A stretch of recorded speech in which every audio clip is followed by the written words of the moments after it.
So we were featured sa Animal C magazine ng 2020. Hello po.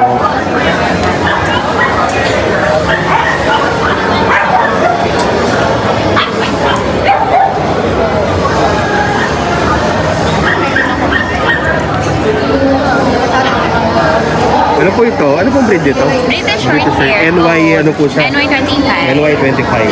Ayun naman 24. 24. So dalawa NY25. Dito pong 25. Ano po yung available ito na lang po? Parehas. Lahat Parehas yan. po. May wala lang na dalawa na. Kung sakali kung meron pang matitira, nandito pa rin po kayo. Tomorrow? Yes po. Ano pong pangalan nyo ate para ano? Ito. So, we were featured sa Animal C magazine ng 2023.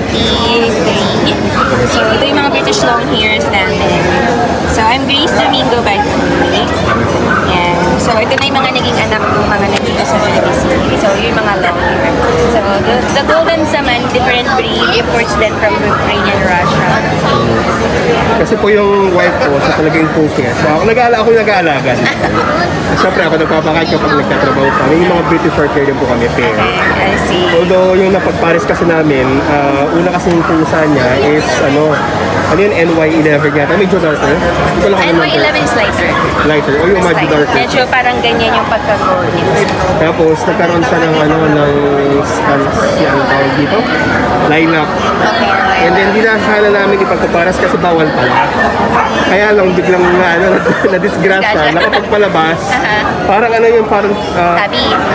Tabi, Tabi tilapia. and mackerel. Yes, Yung tilapia, gano'n. O yun po. Tabi siya.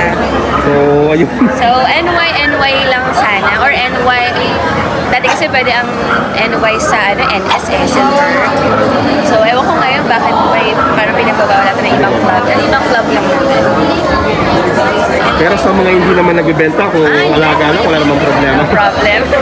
Ito nga look mga British short hair yan, pero ang mga parents yan tricolor, like this one. Tricolor siya, silver, cream, and white. So, siya yung lumabas full, siya, cream bicolor, yun na yung nasa cat nila. And then may red din siya. Tapos isang silver bicolor. So, it's just a matter of cuteness ng cat. Hindi naman kasi bawal sa health nila eh. Ang alam ko bawal is white to white. So, yun yung medyo nagkakaroon ng genetic So, ibang club lang po, parang to preserve the bloodline, parang ganun lang yata. Para kaya hindi nila pinagano. Though, meron scientifically din kasi sabi ko, yun nga, nagkakaroon ng genetic abnormality. Hingi. Oo, gano'n. Kaya pala. Okay po ma'am, maraming salamat po. Yun po.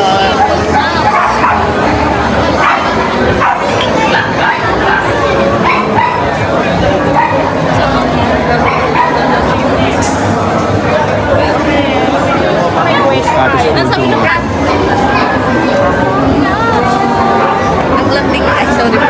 Okay lang po. Pasensya na po. Ang lambing po sa naman. Mga ragdoll yung mga to.